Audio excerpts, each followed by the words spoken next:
Hey everybody, welcome on back. It's the Twisted History Podcast. It's myself, it's St. Anne, it's Jeff Vibber, and it's John Kelly on the ones and twos. And we have a couple of sponsors. This is an ad, first off, by BetterHelp. These days it feels like there's advice for everything.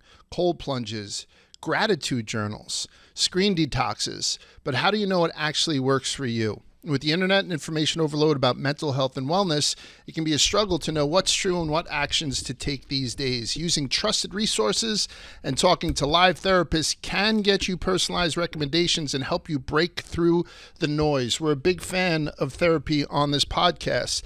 Annie and I have used it. We recommend you using it for your children because sometimes they need a different outlet to talk to than their parents.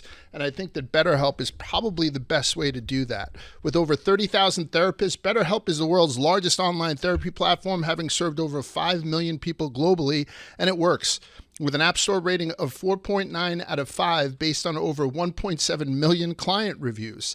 As the largest online therapy provider in the world, BetterHelp can provide access to mental health professionals with a diverse variety of expertise.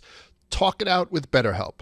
Our listeners get 10% off their first month at betterhelp.com/twisted. That's BetterHelp, HELP.com/twisted.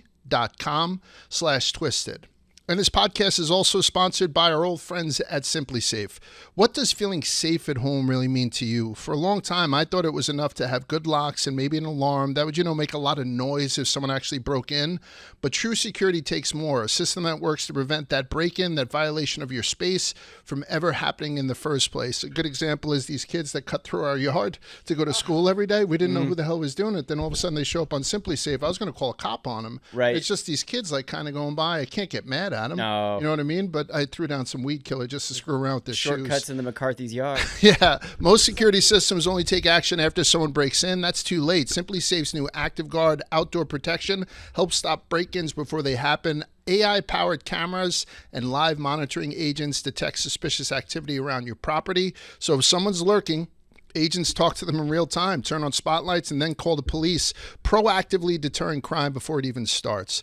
Visit simplysafe.com/twisted to claim 50% off a new system with professional monitoring plan and get your first month free. 50% off a new system with the professional monitoring plan and get your first month free. That's simplysafe.com/twisted. There's no safe like Simply Safe. Alrighty, guys, I went through those two ads without bumbling one word until the last Simply Safe, which I had said Simply Safe. I was so fucking close. Thank you, Simply Safe and BetterHelp, for your continued support. Let's get to the podcast. How's everybody doing? Annie? Excellent. I'm wonderful. Thank you. How'd you sleep last night? I slept great. All right. Why? No, I'm just very close to you. So I don't swollen normally and have swollen, or to, do I don't look have to refreshed? ask you how you're doing just because, and Vibs, I'd seen you yesterday looking tan as hell. I slept great last night. Did you? You are Yes. tan. Yeah. Yeah. In the summer, I run down the East River with my shirt off. Woo, Just in the morning. And you get direct sunlight. You get that golden cookie brown tan. It's good stuff. Scream that. You should be like, I'm going live with my run. That way all the girls could get I- the thirst trap that you put out. I don't know what the width and breadth of the people who listen or watch this is, but man, if someone could get a shot of you in real time, just kind of running down the West Side Highway? East side. Oh, the East Side. Yeah. All right. So he's down the FDR Drive. Like the Yeah, West well, Side it's is all so under much- the West Side. Well, the West Side's just too crowded. I tried running down it on a Friday after work a couple weeks ago. Too crowded. East River though, it is under construction. There's homeless people everywhere. For about a quarter mile there are just needles everywhere. Oh, is there? It's bad over there. Yeah, they need You wear to the fix it short up. shorts?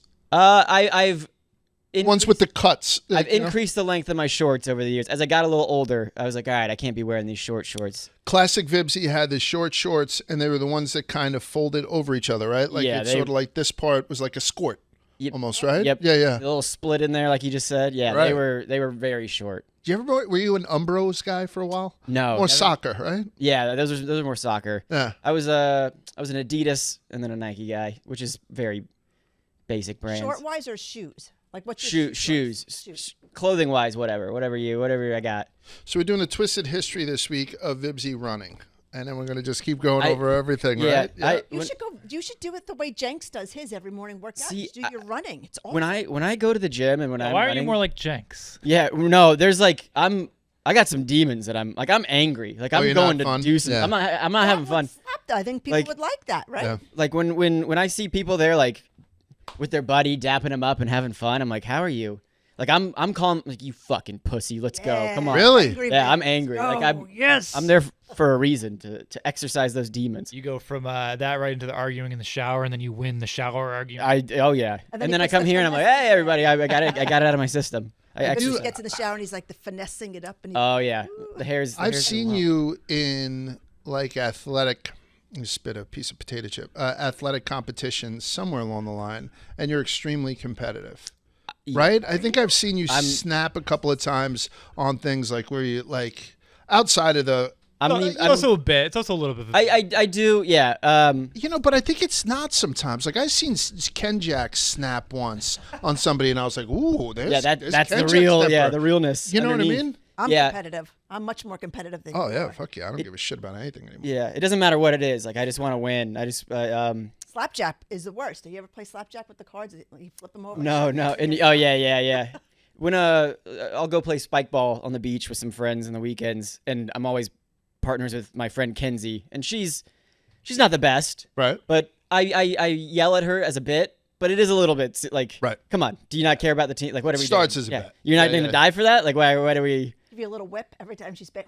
Yeah, I'm my knees right now are just cut up because I'm on the beach diving for stuff. Even if I can't get it, I think I'm done with feats of strength. Like I get asked now. Like I'm past the thing where Corey LaJoy was nice enough to invite me to that celebrity kickball thing again. Now I'm not doing it. fine. They were asking me to I do wanna be your pinch something kicker. at in Chicago, like the gauntlet thing. I'm not doing it. I mean, I'm at that age now where why the hell do I need to be minced? Take my shirt off and get like fucking made fun of. well, I or feel like something that. you always put yourself in a good situation though, where you're like, I'll referee it. I'll referee And I think I do well there. You know who does a better job than me at that? For some reason, Nick Tirani very rarely takes part in the physical side of it. Nick's always got the mic. He's great on the mic. It's fantastic. Yeah. I think he's 100%. But it also stops him because he throws a ball like a girl. Not a lot of people know that, and not he like a girl who's never been around a ball. I Right, should say. yeah. But you want to run against me. We want to have a relay race. I think I would win. He thinks he'd win. I feel like you'd be great at those little games though. Some of them, yeah, I think I do okay with, but I mean more like the combine shit. Like remember what happened to Tate when all of a sudden he couldn't get 130 up or 135, something yeah, like that? yeah. And he's a gym teacher. That was tough. That's and rough, I think yeah. there was other stuff working. And sometimes when the lights are on, you get very, I don't know, nervous. Yeah. Also, you're a good ref as well. And I think I do that thing okay too, like because I have a certain degree of authority. That right. comes with Is it the age height? and Like people don't want. They're like, all right, well, whatever Large says. respect it the goes. stripes. They Respect the stripes. This If week, you were like a high school basketball referee, nobody would fuck with you. you know how like parents get in their faces. You'd be like, "What'd you say?" You know, The referee used to rip butts in between. we had a basketball. Underwear would be sticking out. Mick played for Goats up there. It's like a popular, kids league up by us called Goats. And one of the guys that they had, he was awesome. I think he was like a math teacher somewhere. And then the other guy would always show up with his whole uniform, and then he'd have on patent leather work shoes. Remember dress shoes for a tuxedo. But this one dude was just this like Irish guy, and then in between games, he would just walk outside and just rip heaters as the kids were going by. He'd stick it behind his ear. He was a barfly, old school dude.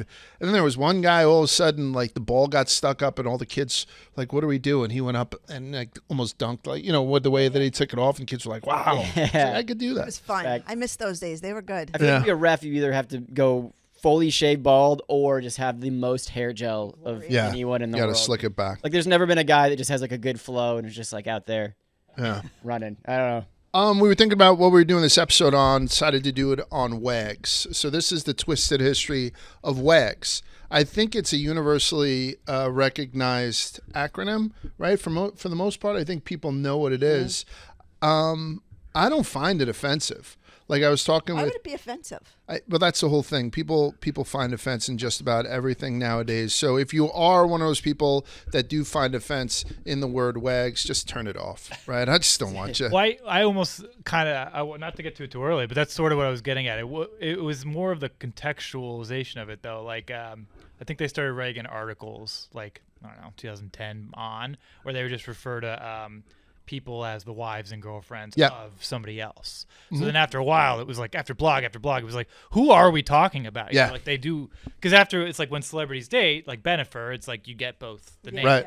So it's like, it's sort of funny. It's like, at what point are you not important enough to just be considered the wife or girlfriend of someone else? And I think too, like we're gonna blur that line where some of these quote unquote wags are, more popular or, for lack of a Self-made. better term, more important than the husbands of it. It's more of a distinction where they would have up in English football stadiums like a section for wags. Yeah. Like they would sort of carve that out so they could go there, and then it kind of took off. So we're gonna get into it because sometimes, like when we talk about all this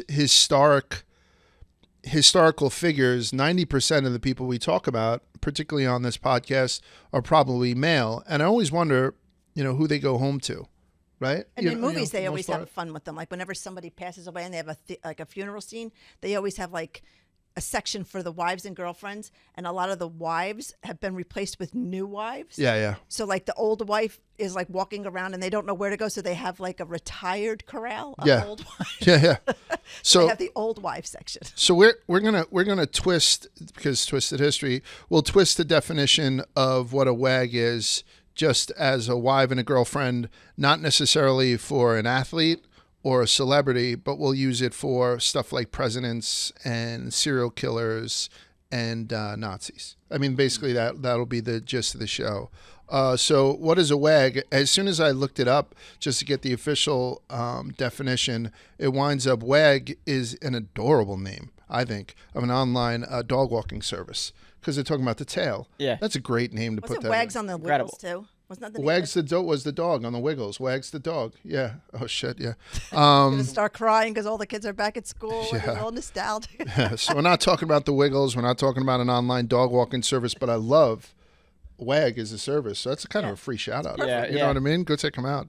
For those who don't know, WAG is a non-derogatory term for wives and girlfriends. Its origin is unclear, but some say the term WAGs was first mentioned in the Phil Silvers show. Jesus. Phil Silvers, You'll Never Get Rich, in 1955. But it didn't really enter our lexicon until the British tabloid press used the term to refer to the wives and girlfriends of high-profile footballers, originally the English national football team. I like the way you say Silvers. Silvers, yeah. It went viral during the 2006, so you were close, John, 2006 FIFA World Cup, because it referred to Victoria Beckham and Cheryl Cole, although the term had been used occasionally before that. But as far as people like right away think maybe the original WAG is kind of Beck's, right? That's Victoria when she used to Beckham. smile. Yeah. She's so cute when she smiles. Like all of a sudden they get so serious. I forgot who Cheryl Cole was, and then I looked it up. I think now she just goes by Cheryl. Cheryl, But is she that her was Are you saying Sheryl Crow? Cheryl Cole. Yeah. Yeah. I don't know who that is. Yeah, so she's beautiful. She's one of the judges on like the X Factor Oh, wow. and whatnot. And she was a WAG. She was dating a famous footballer for a while. She actually, the kid from One Direction who died, Liam Payne. Yeah. She dated him right before the girl who dated him right before he died. I had to fact check that because I didn't know how to talk about his death. It wound up not being a suicide. It was more blamed Accidental. on Yeah. all the drugs that were in the Right. system. Yeah, There's a shitload of yeah. drugs in the system, and I think they're prosecuting the people who had given him those drugs, because I'm not a huge One Direction fan. I don't know if that's going to come as a surprise to you guys, but I can sing Best Song Ever.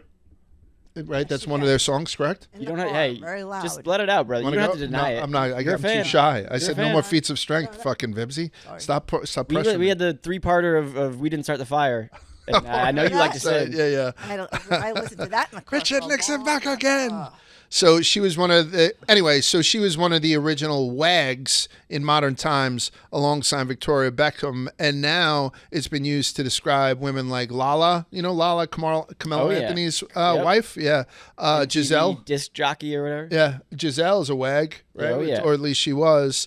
Sierra with Russell Wilson, Aisha Curry, Hilary Duff. By the way, Hilary Duff gets a lot of good press I love now her. She's for that so can on her. Like everyone, For whenever what? whenever I see her, it's Her always ass? Hilary Duff has a couple of kids. She's doing all this stuff, and she's got this caboose on her that everyone absolutely loves. That's almost exclusively. Is that what she's known for? It's Her ass? Good for exclusively her. where I see Hilary Duff now. Have you seen She's these? got the toilet begging for the Braun.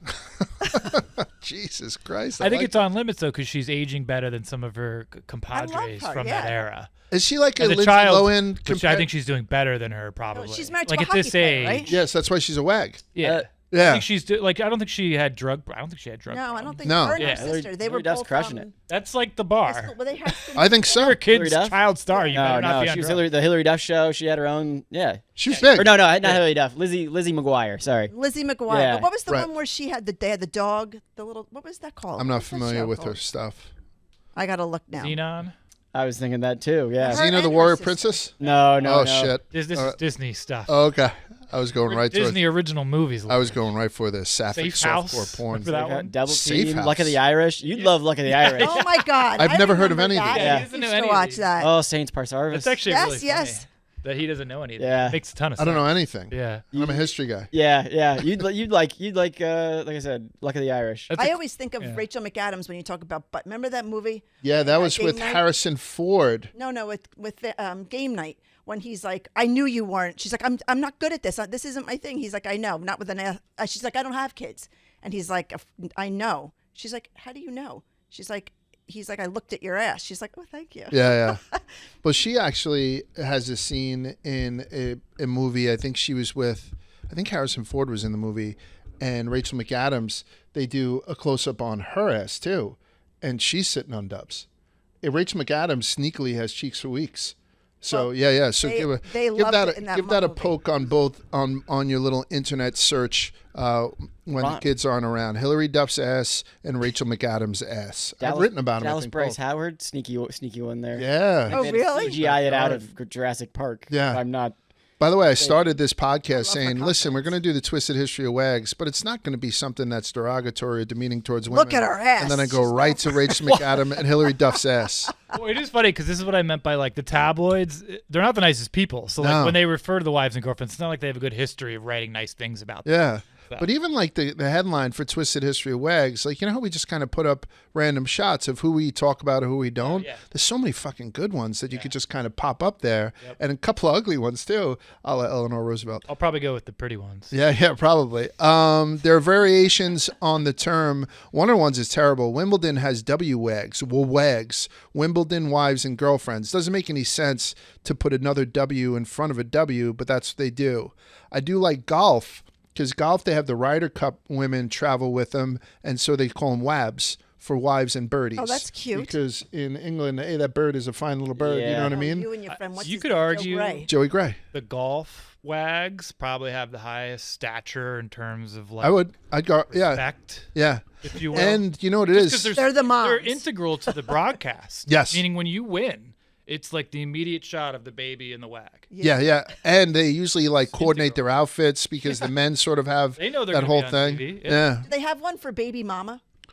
No, that's the girlfriend part. Yeah, they basically no, do that. They there's kind of just girlfriend, but they there's skirt also around baby it. mama. They're like, and here's Janae. Yeah, You exactly. know, they'll just be like, here's Janae and the baby. And a lot of them are past the girlfriend Fiance.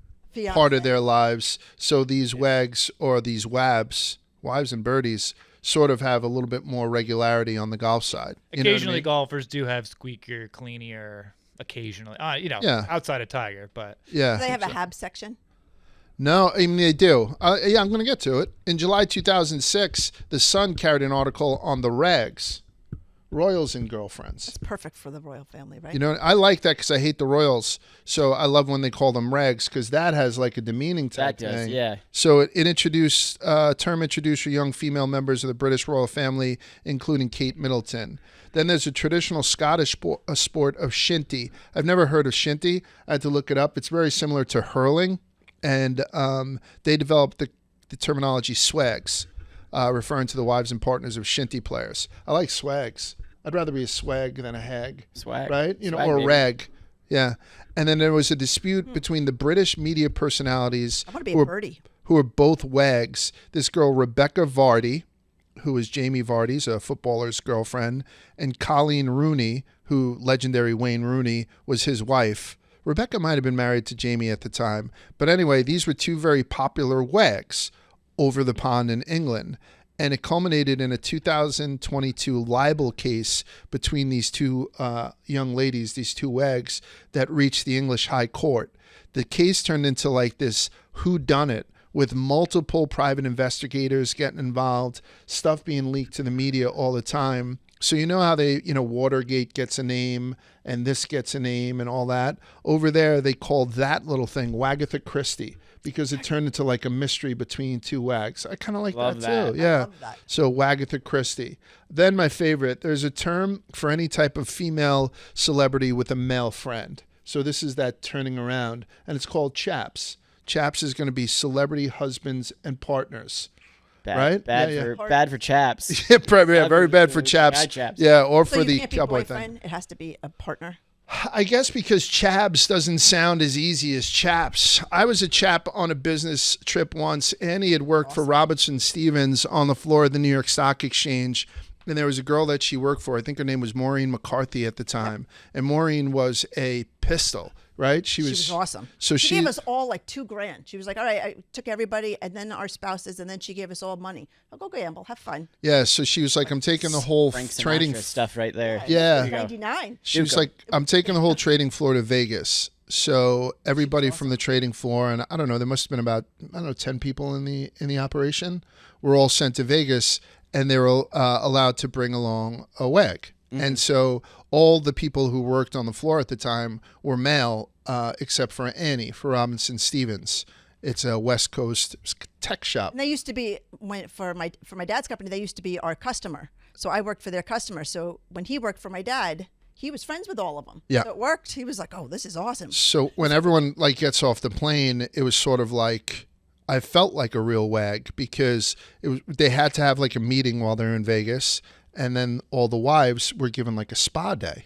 So I had to like sit in the spa with the cucumbers on my eyes around all the ladies kind of just chilling out. Nobody feels bad for you, I Mike. was extremely happy. I thought it was awesome. And so like when I say that perhaps you think that we're being, I don't know, insulting towards women, I loved being a wag. And I want to get back to that point. And then you're right. When I went down to the casino, like Maureen was nice enough to like give all their traders like just chips. Here's $2,000 in chips. Go get it. And then even I went by and she like tossed me a $500 chip and I grabbed it and I tucked it in my bra. Like I don't give a shit. So it's just one of those things that we're going to talk about with the significant others of some of these historical figures. They're all going to be female in this one. And that's the way it goes. There's a very popular saying, behind every great man, there's an even better woman. All right. I guess I'll take that. Right? Behind every great man, there's an even better woman. But if we want to accept that, can we accept that behind every terrible man, there's an even more terrible fucking woman? Absolutely. Or is that hypocritical on you bitches? Like, I don't understand. You know what I'm saying? It's not true. It's not true for the most part. Right. But it's one of those things. So we're going to try and go and talk about both great men who've always been supported by great women. I'm a perfect example of that. And then evil men who are probably supported by either oblivious women. And we're going to give some of these girls the benefit of the doubt, or victims themselves, or people who are just downright evil. So I'm going to try to hit every one of those. Because women can be a lot worse than men. You didn't need to tell me that. Right? I was a janitor in a public school, and I went into the boys' bathroom, and I was like, "Oof, this is tough." But you get through it. The first time you have to clean somebody else's toilet is tough. And then I went in to do the ladies' room. Girls are so much worse. They never use a ladies' room. Gotta tighten that shit up. I will always use a men's room, but I wouldn't advise a man to use a woman's room. I was shocked. That was my biggest shock when I worked a job where I had to clean the bathrooms. The women's bathroom is 10 disgusting. times messier and dirtier. Awful. What? It's awful. That's what's going on in here. Tighten up, wags, right? There have been countless polls that ask people who the most evil person in history is, and nearly every one of those polls has the same number one answer. It's the easiest thing in the world. It's the time machine question. What do you do with a time machine? I go back to when I have hair, but everybody else wants to go back and kill Hitler. Right? I mean, that's the popular answer and whatnot. And I know there have been people with bigger body counts than Hitler attached to him. Mao is a perfect example. But people have Hitler usually number one with the bullet, and then everyone else kind of falls into play, whether Osama bin Laden's next or this guy's next, all that shit.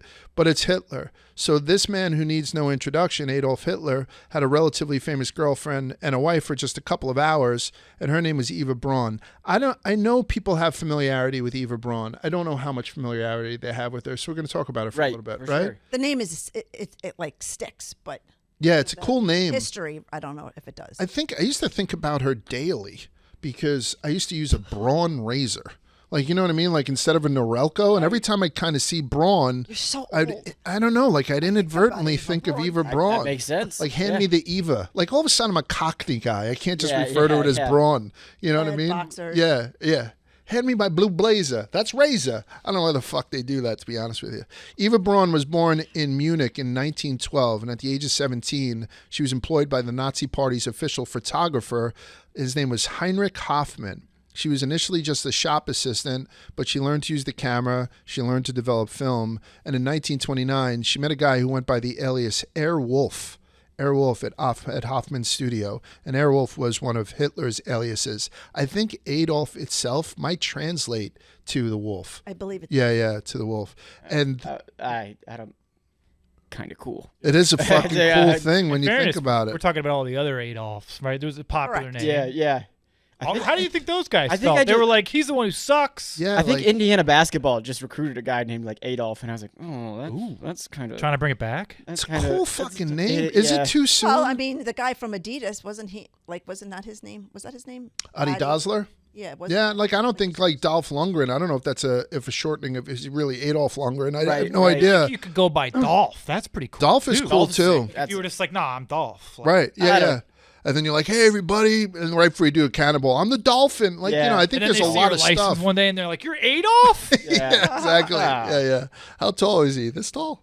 Jesus. So anyway, so when she first met Airwolf, Adolf Hitler, he was 23 years older than her. She was around 17. At that time, he appeared to have been in a relationship with his half-niece, Geli Rabal. I'm not pronouncing that correctly, and I don't give a shit. However, following his half-niece's suicide in 1931, he grew closer to Braun, who many said resembled the dead niece. We've talked about Hitler's relationship with his niece before, and I told you this when I spoke about it before. I don't care whether or not it was true or not. Like, there's a story that Hitler was romantically involved with his half-niece that he was infatuated with and all that stuff. And that's fucking creepy. So I was like, should I just check that? I don't give a fuck. If for some reason you want to pile that on that historical scumbag's resume, fucking do it. If you want to say that she was only 12 when they were dating, fucking do it. Who gives a shit? So Eva Braun looked like the dead niece that he was banging as far as I'm concerned. Weird. So they started to bang as well. In 1935, Eva Braun wrote in her diary, "The weather is gorgeous and I, the mistress of Germany's and the world's greatest man." That's pretty good. Like, if you were to say the wife of America's and the world's greatest man, I'd feel pretty good about myself. Have to sit at home and look at it all through the window. So Eva Braun wasn't overly political, but she did use some of the influence of her boyfriend, Adolf Hitler, to get some of the stuff she wanted. She liked the clout. She enjoyed the Yeah, clout. and I think she even had like some cosmetic brands that were about to be embargoed because maybe there was a supplier that had some Semitic ties, and she was able to have that embargo lifted because it was her favorite fucking lipstick or something. So even though she wasn't overly political and she wasn't one who was at any of these death camps cracking a whip or anything like that, I think she was complicit in all this stuff. Yeah. We'll never know for reasons that we'll get to in a couple of minutes. Right. But, you know, Kind of sounded like she enabled it a little bit, yeah, but I think Certainly enjoyed it, didn't yeah. Stop him. like I know that there's a certain degree of everybody knew what was going on in Hitler's head about the whole purity of bloodlines and all that stuff, but there is questions about how much the German people knew, and I always go back to that one episode of Band of Brothers. Yeah. When they get in there and then they go to the town and they're like, you didn't fucking know, and then I would Yeah. do this. now you go and clean up, and then they had like that stern German woman that the drunk guy was staying in her house, and he broke the husband's picture, and then all of a sudden she's like moving dead bodies. It was one of the best hours of TV ever. It's called Why We Fought. That was the episode of Band of Brothers. If you don't watch Band of Brothers over again every 4th of July weekend, shame on you. But if you have to watch this one episode, Why We Fight or Why We Fought was the name of it. It was fucking powerful. But you just never know how 2 towns over from Auschwitz didn't know that they were baking bodies 2 towns over. I got to be honest, after what we went through on 9/11 and what you smelled, you're going to tell me that people didn't know? I don't buy it. Yeah, like I just don't think buy it. our fuck. There's something going on in here. Yeah, It smells right? like a hooker's Like that, taint yeah. in fucking Barstool. I just walked in. I was like, what the fuck is that? I mean, I know when a crumble cookie opened up in Montville, which is 50 minutes away from me. It's one of those Exactly. things. How much did people know? And it's going to be that Or question. How much did people? Yeah. Nobody questioned it. But something going on. Yeah. But I'm not guilty because I don't know. I didn't ask. It also kind of sounds like Hitler picked people that he had so much power over. I mean, he picked a 13-year-old girl and a girl that he was 23 years a senior. Allegedly 13. Right. Yeah. Yeah. So he's He had a shitload of mistresses, but Hitler. Nothing ever is a. When you find out something new, it's never redeeming. Yeah. It always just Right. makes it not much Yeah. worse of a. And I'll tell you what, I have another one at the end of this that's going to not nail the coffin on Hitler because I think he's already universally loathed, but just some stuff to hate him even more. But one of the things that he tried to do with his image, Hitler, was that he was married to the job. So he never liked to be seen with any kind of romantic relationship. He had a ton of mistresses. I mean, he got it on, but he never did anything in public. So his relationship with Eva Braun was perfect. Since she was a Nazi party photographer, she traveled with him as a photographer. And then whenever they stayed in a hotel, they had adjoining rooms. And I guess she gave her the tiny little mustache rides, whatever the fuck. Ugh. Oh. Yeah. I'm sorry about that. But, that's what he would do, Yeah. Here comes their wolf. That's what I'm thinking So about. that's how but he had so many different mistresses, right? Because he was Adolf Hitler. And this girl had some mental problems, Eva Braun. She was so jealous of the other mistresses, she attempted suicide twice. The first time she shot herself in the chest and then called Hitler's doctor to save her life. And Hitler's like, okay, I'll give up everything else. And then she took sleeping pills at another time. No, she loved him. She fucking adored him. He was the greatest man in the world. So another time she took sleeping pills and again, lived through that. And then Hitler's like, okay, I'll buckle down. So they became sort of an exclusive item as World War II had rolled on. And he was just kind of hanging out and probably banging her exclusively. You fast forward to the tail end of World War II, and I mean the real tail end of World War II. And as the shelling by the Red Army, I'm gonna stress that again because I brought it up the other day. Russia does not get the credit it should get for helping end World War II. They did more fighting and lost more lives and all that stuff, to end Hitler's reign. Just throwing bodies at the problem. But we couldn't fight. We never learn about it here in school because, our history books were written for the most part during the Cold War. So they don't get, and Stalin was a legendary scumbag. So you don't like to, and what he had done after World War II was so, it's tough to give him flowers when you then want to put him in a casket the next day. Just to add on to that too, I was watching Defiance the other week. Wait, what's A little bit of Defiance? that. I didn't finish it because it's like. with Daniel Craig. Daniel Craig. I haven't Saber-tooth. seen that. Yeah. We haven't seen that now. Yeah. Okay. is that Lee? About the Belshik Lee brothers. Shriver? The Liev Polish- Shriver? I think Yeah. we talked Big about boxing fan. the brothers who are the famous Jewish Polish guys who fought back. Oh, really? That's based on those guys? Yeah. I think I know the Belshki. brothers that you're talking about. Exactly. Yeah, we spoke about them. Definitely spoken about. it. Yeah. Because that was they did a true story with Daniel Craig. I forget who directed it, but it's really long. But wow. There's a scene where the Jews they're upset because they're talking about you're too young to know this, but the Russians, what do they call them, the pogroms? They were brutal towards the Jews, so they were like, we're going to the Russians to help save us. Yeah. So It's the worst pogroms idea we've ever were had. like these small massacres. They were basically Yeah. little versions of what Hitler wanted Yeah. to them. Right. Yeah, they were certainly genocidal and whatnot. So there's not a lot of credit that you want to give to the Russians just because of what they had it's done right afterwards. before and right after. Yeah, It's yeah. just this 3-month period Right. where everybody was pro-Russian. Which isn't to say that the United States didn't liberate a bunch of stuff, on the continent. And I'm certainly not denigrating what we did in World War II. Everybody who has fought in World War II or any war since then or before then for the United States are absolute heroes and are on a pedestal for me. I'm just saying that not enough flowers were given in the history books to what the Russians had done at least as far as the United States perspective was. May I make a footnote? Please. Defiance, directed by Edward Zwick, director of Legends of the Fall, Ooh. The Siege, Ooh. The Last Samurai, Wow. Blood Diamond. Wow. Blood Diamond was very Blood good. Diamond's great. Yeah. Damn. Oh, man, that guy's very good. I had shout out to Should've did him. Napoleon. Daniel Craig, another, he should have did. But Napoleon for his was ass? absolutely That's what you're fucking gonna say. trash. Daniel Craig was in Star Wars. I think it's an uncredited thing. Someone could check me on that because it might be an urban myth.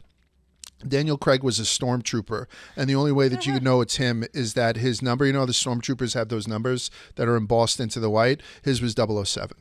I thought you were going to believe. say because of he's known for his butt. Oh, yeah. But no, I think it's one of those things where it may or may not be true, but Daniel Craig took, like how Stephen Colbert is in The Hobbit and all that kind of shit. So, all right. So we fast forward to the tail end of World War II. Oh, yeah. That might be AI, though. I think that's superimposed. AI? Right? I don't know. They're posting. I don't think there's any picture of him with his helmet off. That's what they say. but Yeah, I'm that's- watching it. I'm watching a scene right now that allegedly has him with his. Yeah, it's when Ray is being tortured. Yes. Yeah. Yep. So it's one of This those guy ones this where guy it's knows his supposedly lore. him. No big deal. You're such a nerd. It's yeah. so hot. So Red Army is bombing the shit out of Germany towards the end of World War II. The shit's hitting the fan for Hitler. He knows that it's over, or he's pretty sure that it's over. And then a wire comes through that tells him about Mussolini's death. And a quick reminder that involves another wag. Benito Mussolini, we don't spend enough time with Benito Mussolini. I should do a twisted history of him. But Benito Mussolini was a historic Italian scumbag, okay? He had many mistresses throughout his life, but maybe his favorite, and definitely his last one, was this girl named Clara Petacci. So Clara Petacci was the wag of Benito Mussolini.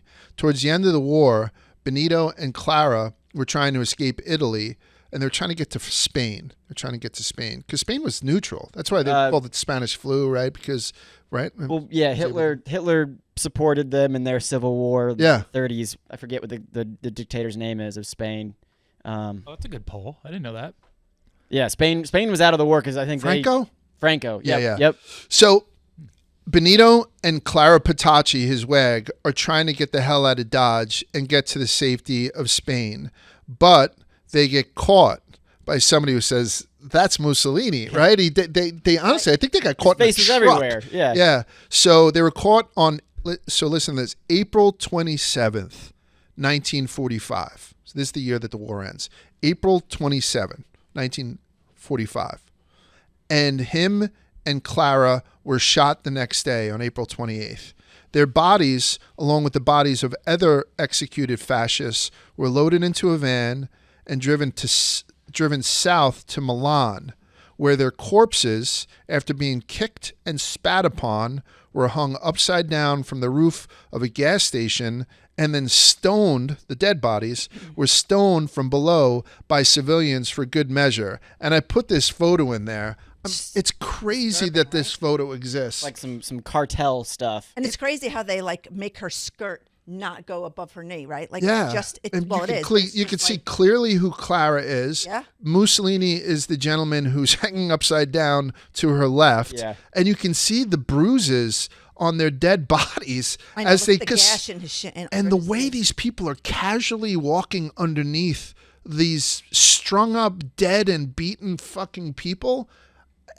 I mean, that's Game of Thrones-ish. Yeah. And it's deserved. I don't give a shit. I would have been throwing stones too. I was gonna say, Yeah. throwing a rock from 90 feet and hitting them square would feel so good. That'd be Hitting very a dead satisfying. Mussolini square? Yeah. Okay, yeah. It would be. I think It I'll would probably be. get into it. Yeah. So Hitler gets a wire about this, right? This happens on April 28th, and he says, fuck that. That's not how I'm going out. And he sees that the shit's about to hit the fan. So with Joseph Goebbels and Martin Bormann present, and Eva Braun, dressed in a sparkling sequin black dress, he marries her.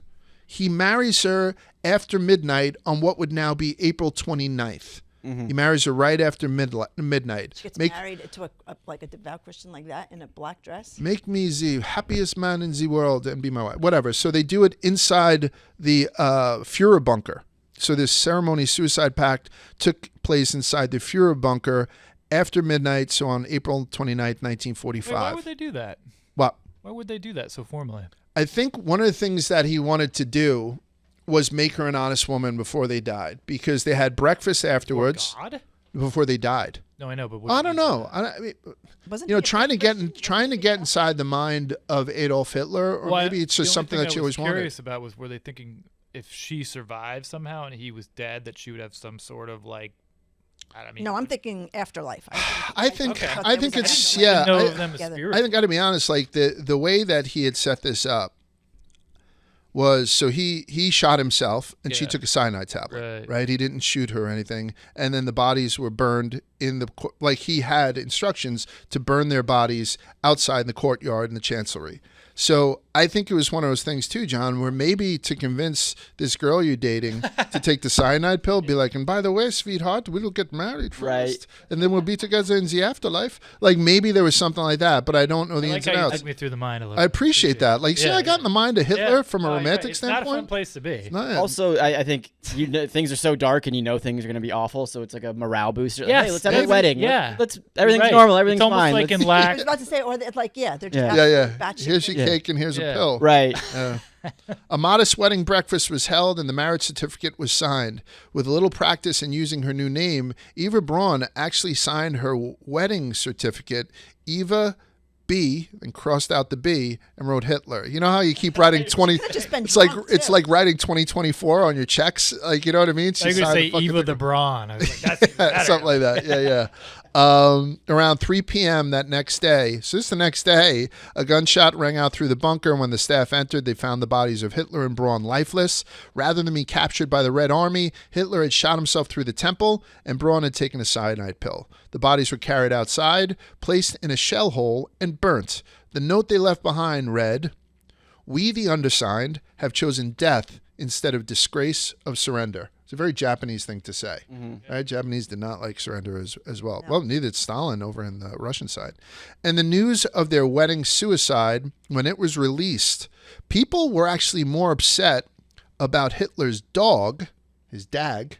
Right? That's like from Snatch, when Tommy bought the dog. He said, "What's a dag?" So I'm saying dog and girlfriend. So Hitler's dog, Blondie. Everyone loved Blondie. Yeah. Blondi.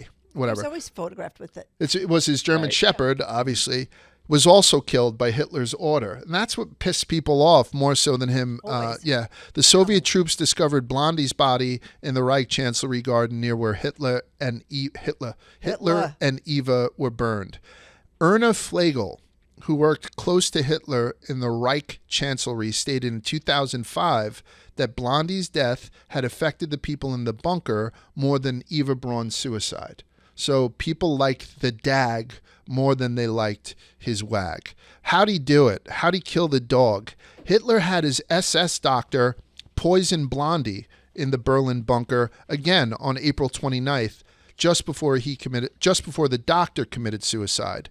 And according to a report commissioned by Joseph Stalin and based on eyewitness accounts, Hitler's dog handler, a guy named Fritz Torno, also took Blondie's 4 pups and shot them in the garden of the bunker complex on April 30th, the next day. Do you think that's why so many dogs are named Fritz? He also killed Eva Braun's 2 dogs, German Shepherds. Greta Gerden's dogs. Greta was Hitler's personal secretary, and his own dachshund. So this guy, who was a dog lover, he's Hitler's dog handler, he went around and he just went absolutely ham on all these fucking dogs. He had probably had this twisted mentality that they were going to terrorize his dogs if he didn't take care of them first. And then Fritz never killed himself. Fritz became a prisoner. He went to the Gulag for a while or whatever it was. Then he was released and he lived out the rest of his days working in a dog food factory. Is that crazy? Anyway, so that's just a little bit of a tidbit. And here's a little final fact that made me smile. If Adolf and his wag, Eva Braun, somehow survived World War II or somehow managed to escape, you know, like everyone says how he's living in South America, Yeah. they would not have been able to procreate because Eva suffered from a condition called MRKH. It's a congenital condition affecting the female reproductive tract. It's characterized by a missing or undeveloped uterus and upper vagina. And we all know the upper part of the vagina is the best part of the vagina. That's what I always say. The condition would have Said made that with a intercourse straight face. painful and most likely left her infertile. Good. Fuck that. But with all this, we're left with that what if that will never be answered. Right. Like we'll never be able to know exactly what Eva Braun had known, or what she was complicit in, because there was no kind of public records, and they're both dead and burned. So let's move from Nazis, and we're going to do right? You agree with that? Like we can put the book and close it on Eva Braun because we're never going to know. No one's going to pop up and be like, Eva Braun said, yeah, throw the gypsies in too. You know what I mean? She was never like, get the handicap and kill them. There's nothing more that we can say about Eva Braun. They're all batshit crazy. No one, no matter what it is, it doesn't matter. That they're all psychos. Yeah, and that's the whole thing with history. Like we just will never know. Nope. I do have one all the way at the end that was definitive. Like this bitch was bad. But the rest of them, you just kind of figure out. The ones who are very good, it's easy to know because everyone likes to talk about it. But the ones who are bad. You almost gave it away. Yeah, I almost did. Yeah. Let's do a positive one. Who leaps to mind when you think of the word founding father? Who's the first person that jumps to mind for you? GW. Is GW? I was about to say GW as well. Thomas Jefferson. Those with the initials, I always think Thomas Jefferson and George Washington. Those are the two, because I always think founding fathers for some reason. I'll never lump John in. Adams is in. Yeah, like I think once you get a little bit deeper, you can start throwing around more people. John Adams is like Ringo Starr. You're not thinking about him when you think the Beatles. Well, he gets forgot because like he's second, right? And it was like G-Dub and Jefferson. Yeah. More. I think Jefferson did a lot. Yeah. So I think those two guys are synonymous with founding fathers, right? So if we're They gonna would have had more prosperous lives after politics. Well, they died too young. Yeah, and George Washington was extremely sick. We went over like the bloodletting and the leeches that guy had. George Washington was a fucking mess, as was JFK. That's the way they if he wasn't, portray him, though. JFK would not have been a comfortable old man. When you go to Mount Vernon, I mean, he was I've a never been. boardmaster. Oh yeah. He loved it. Yeah. And by the way, we're going to talk about the founding fathers, or their wags. There's going to be some mention of slavery. It just happened. And so we'll just get it out of the way. Slavery was fucking awful. We don't agree with it. I'm going to mention stuff about them owning slaves and whatnot. And I'm going to mention it kind of nonchalantly because it's fucking history and it happened and that's the way that it's supposed to be. So deal with it. So when you think of founding fathers, you'll normally think of Thomas Jefferson and George Washington. Both men happen to be married to Marthas, but Jefferson's Martha died in 1782, 19 years before he became president. So I'm not going to talk about Thomas Jefferson's wag. So let's take a look at the other founding mother, and that is Martha Dandridge Custis Washington. You know her as Martha Washington. She never knew that she was the first lady, because that didn't gain nationwide recognition until 1877, when a journalist named Mary Ames referred to Lucy Webb Hayes as the first lady of the land while reporting on the inauguration of Rutherford B. Hayes. And then the term took off. 1877 was about 75 years after Martha Washington had died. So during her tenure, there was no such thing as a first lady, and she was normally referred to as Lady Washington. I don't mind that. I don't think she minded that either. Yeah. So first lady, there wasn't anyone at that point, even though she's technically the first lady. She was Lady Washington. Lady Washington was actually married before George. How scandalous. She grew up on a tobacco plantation her family owned, and at the age of 19, she married a 39-year-old Daniel Custis. That's where the Custis part comes in. She's 19. She marries a guy who's 20 years her senior. Daniel Park Custis was one of the wealthiest men in Virginia, as well as one of the largest slave owners, owning nearly 300 slaves. The Custises, Daniel and Martha, had 4 children, only one of whom survived to adulthood. And then Daniel had a heart attack, leaving Martha widowed in 1757 at the age of 26. She got married at 19. Her husband died at 26. In that interim, she had 4 kids.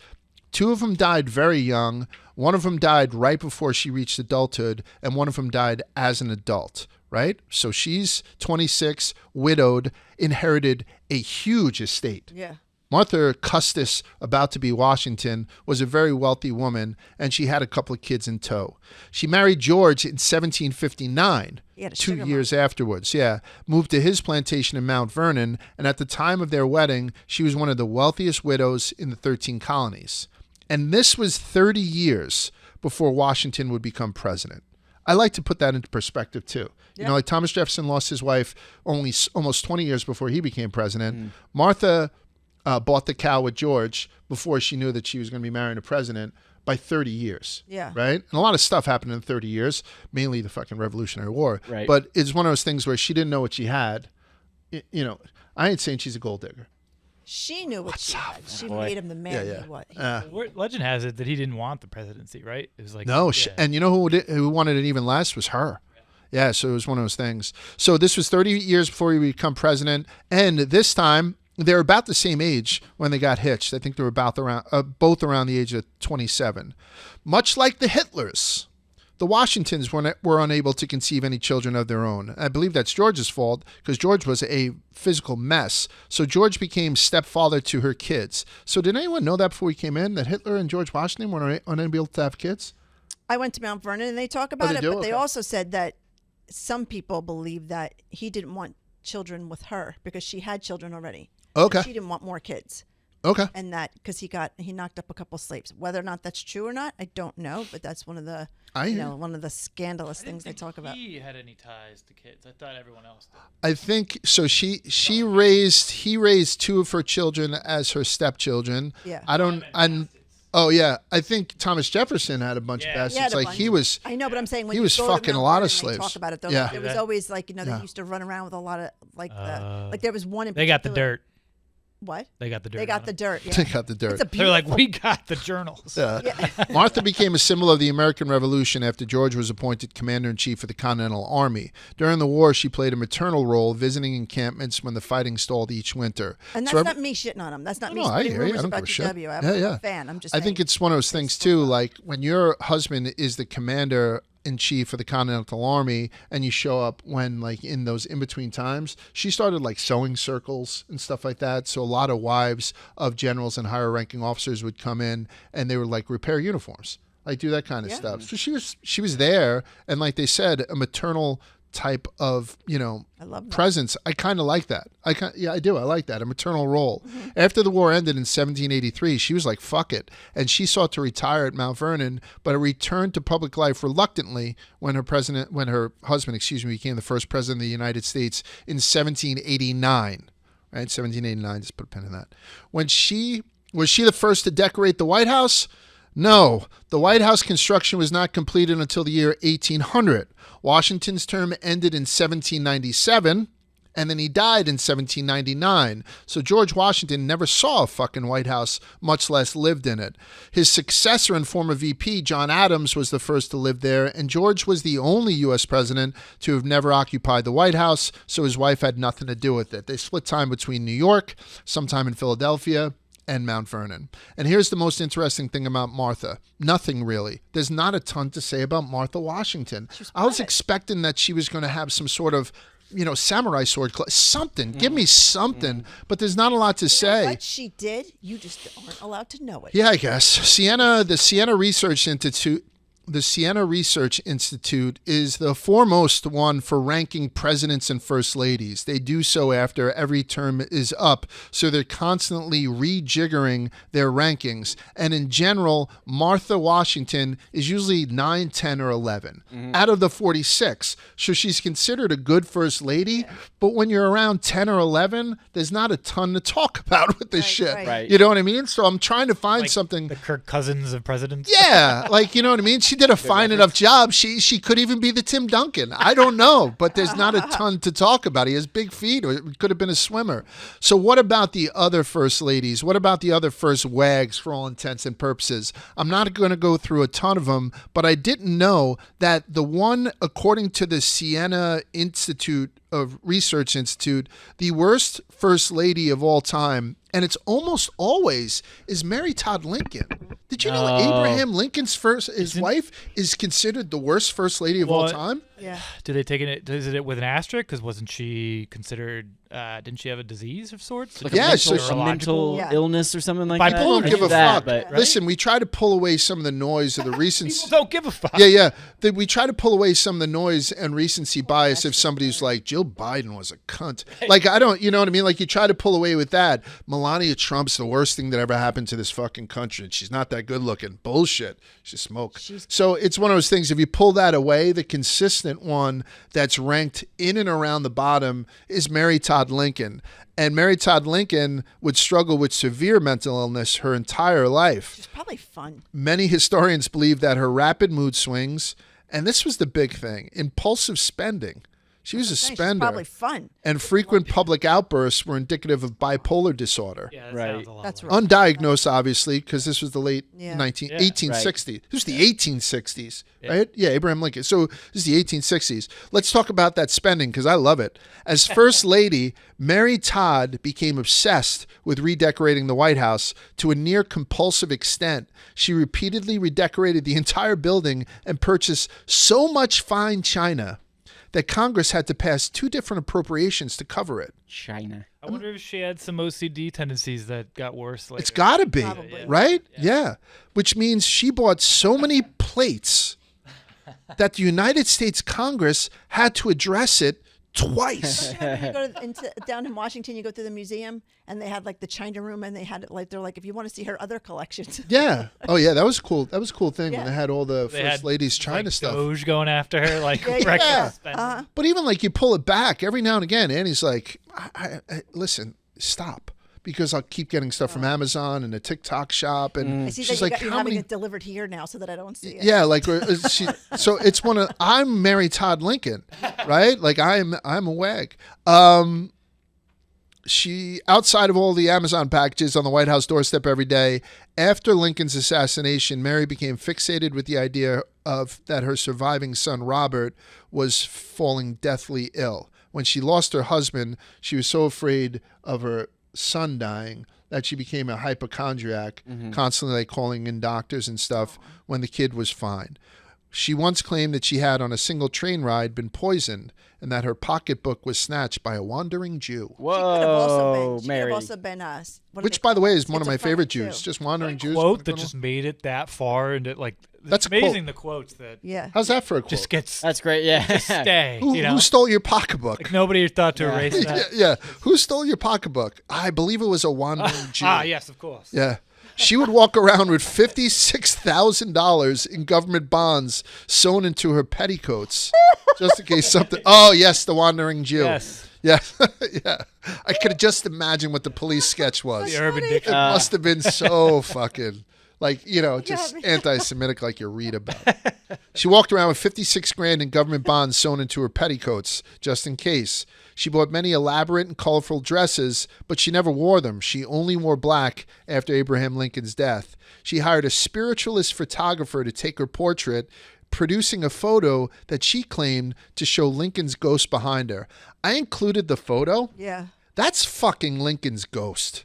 Like, I don't know. Like, maybe they put a little bit of powder on her shoulder to make it look like a hand. It looks like fuck. First of all, Right. she looks like a dwarf in a circus. Yes. She wasn't a handsome lady, right? No. Doesn't she seem kind of? She looks like the lady from the Poltergeist. Yes, she this house That is- creepy. Yeah. Yeah. She looks like an undersized exorcist. Oh, to the light, Caroline. And with John's, I'll stick up for her with John because it's a tragic story. You think about it. She's a fragile and unstable person pushed to the breaking point by living in a tremendously stressful environment, the White House, and then having to cope with the tremendous grief of watching your husband be murdered before your eyes. You know what I mean? Other than that, how's the play, Mrs. Lincoln? We say that all the time, but holy shit, if we were at Avatar and somebody fucking popped me in the head, Yeah. I think you'd be fucked up too. You know what I mean? Can you also just imagine like Lincoln's life? Like he's dealing with like the Civil War, and then he comes home and he's like, "Fucking, what's going on?" It's just More like, plates? remodeled again. Jesus, Yeah. Caroline, not It's almost again. like Yeah. was he in on the conspiracy to shoot himself? Like just fucking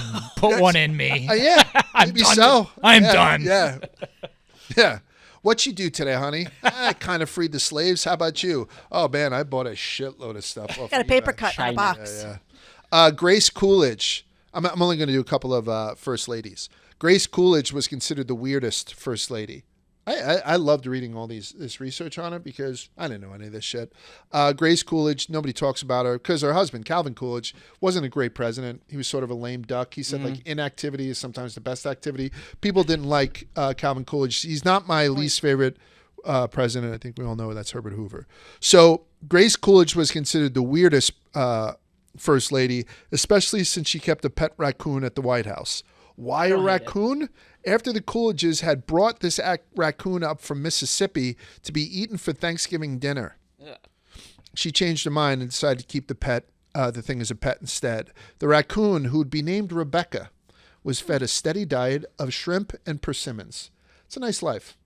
I think we should normalize raccoons as pets. I think I don't mind it. Little thumbs, it's cute. Have I to like when they claw go the to shit Dunkin'. out of them, You ever right? see when they go to Dunkin' Donuts? No.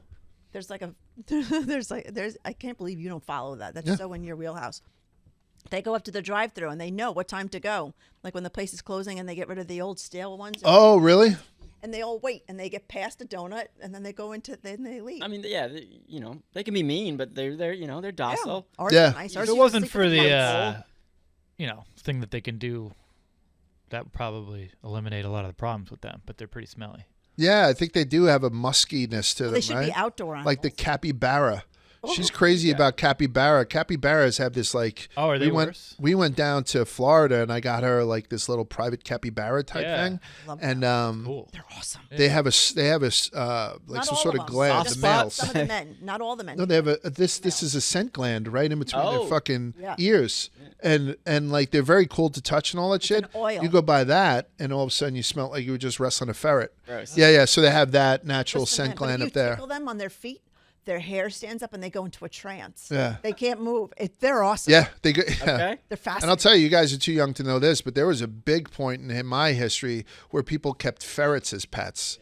There was always a weird girl who kept a snake, and there was always a couple of weird dudes who owned pet ferrets. We had and the chinchillas. muskiness. Yeah, we had chinchillas. Well, what's the problem with them? They eat everything, right? Ferrets, I think they have like that musky smell, like that's that, it. like that whole thing. But anyway, so she was the weirdest for a couple of reasons, but one of the reasons was that she had a pet raccoon.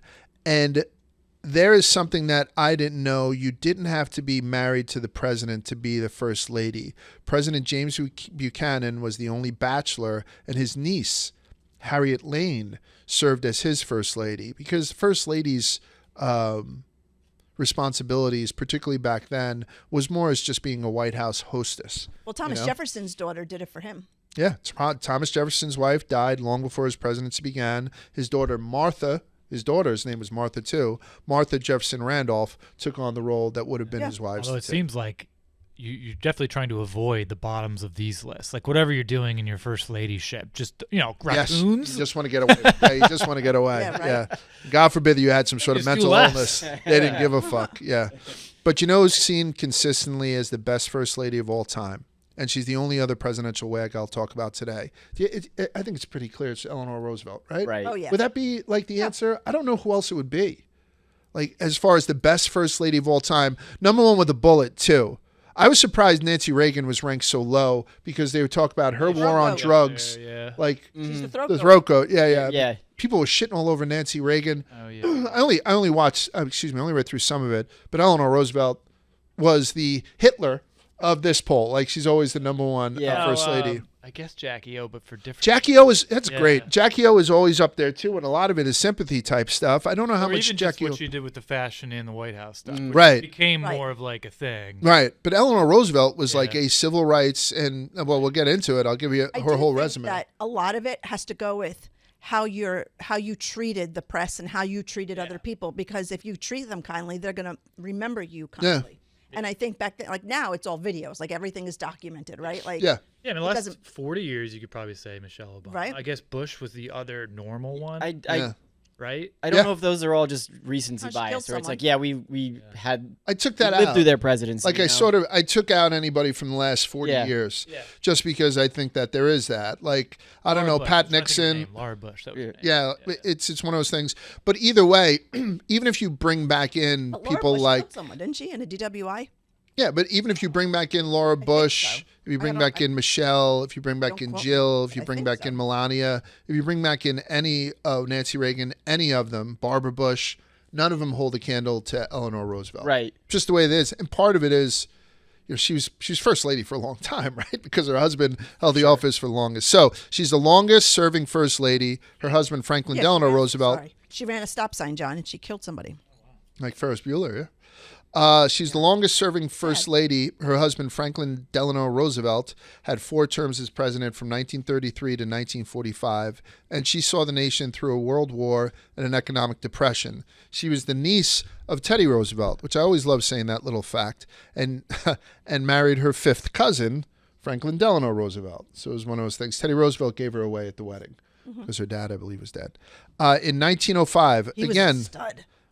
she married Franklin Delano Roosevelt 25 years before he was elected president. So they got married in 1905. So that's, I don't know, I like to point that out. And she stayed with him even after he was caught banging his secretary. Franklin Delano Roosevelt was banging his secretary, Lucy Mercer, in 1918. So again, this was before he became president. It was a public scandal, and she stuck with him. And I think the reason she stuck with him is because she was scissoring bitches on the side. She gets such high grades because Eleanor was one of the first to use her role as First Lady to advance causes that she found significant. So I'll just go down them. She fought for New Deal proposals, civil rights, and women's rights. She believed education and equal opportunities should be guaranteed for all. After her husband died, Eleanor was on the NAACP Board of Directors. She was a leader in the formation of the United Nations at the end of World War II. She helped draft the Universal Declaration of Human Rights and was the first chairman of the UN Human Rights Commission. That's a mouthful, and one that I don't think you're going to get from Michelle Obama. You know what I mean? Or, no matter how much good you thought, name another one, Jill Biden did, she didn't do this. So that's why Eleanor was that. And as we had said once before, and we talked about it the other day, she may have scissored Amelia Earhart. In an airplane. In a fucking airplane. So go and read that. I know we brought it up in one of our old episodes, but I think they took off in the middle of a dinner party or something. And Amelia's like, you want to go up? And she's like, As yeah, right, I want to romantic go as up. you can get. Threw on Her hair was autopilot. there, that And they JPF just hair. went right into it. Yeah. And they both had hair diapers. I'm assuming Amelia Earhart and Eleanor Roosevelt were hip to hip hair, right? Yeah. She seemed like, no matter how good of a woman, she seemed like That was the time. That was she the may have been an unkept. They weren't Whack. hot then. Yeah. So far, we've mentioned Eva Braun, There's no thumbnail for them. Mussolini's wag, Clara Petacci, Martha Washington and Martha Jefferson, Mary Todd Lincoln, Grace Coolidge, and Eleanor Roosevelt. So we're going along here a little bit with historical wags. But back to bad. Let's get back to bad. And let's do 2 serial killer wags, at least 2. Ooh. So serial killer wags. Squag? That doesn't... I'm going to use it. It works. Yeah. Because they're bad, Who gives a shit, right? This is definitely unfair to the wags. This is a little bit. Yeah, This one is inherently unfair. But you'd agree with me, though, John, that as far as the realm of celebrity, serial killers are fucking celebrities. Oh, big right? time. I mean, big it's time. one of those things where, you Yeah. call Giselle Bundchen might not be the best. You call Hillary Duff a wag. I did. I'm not sure who she's married to. Who's she married to? Hillary Duff? Yeah. The hockey player. The hockey player, but I don't know his name. It was a hockey player? I don't know. Yeah, but I don't know his name, and that's just on me. I don't care. I know these serial killers, and so does everybody else, right? Like, people are attracted. Like, there are people who wanted to bang Dahmer after they watched the fucking documentary and stuff. So they're legitimate celebrities. So I have to call their, by definition, I have to call their significant others squags, right? Wow, it is what it is. Dennis Rader. He was known as BTK Killer, and the BTK stood for, we talked about him, bind, torture, and kill. He gave himself that nickname. He's terrifying. This is a terrifying guy. Yeah. He is a terrifying, especially all those Polaroids. Ugh. He kept his heinous crimes hidden not only from the public, but also from his entire family for a period of 30 plus years. He was finally found guilty of 10 murders in 2005 and has 2 more bodies added on since. So 12 bodies. We did him on the Twisted 100%. Serial Killers. After his arrest and subsequent confession, a judge granted Rader's wife/wag, Paula Rader, an emergency divorce, waiving the usual 60-day waiting period because he believed her mental health was at risk. Dennis was sentenced to life in prison with no parole for 175 years. He's still in prison. Despite some speculation that Paula knew of her husband's activities and just turned a blind eye, because all of his murders took place while he was married, authorities believe that while she may have had suspicions, she did not actually know the details of her husband's secret life. And we'll never know the truth because little is known about Paula Rader today, and that's by design. She relocated and changed names following her divorce and keeps a low profile.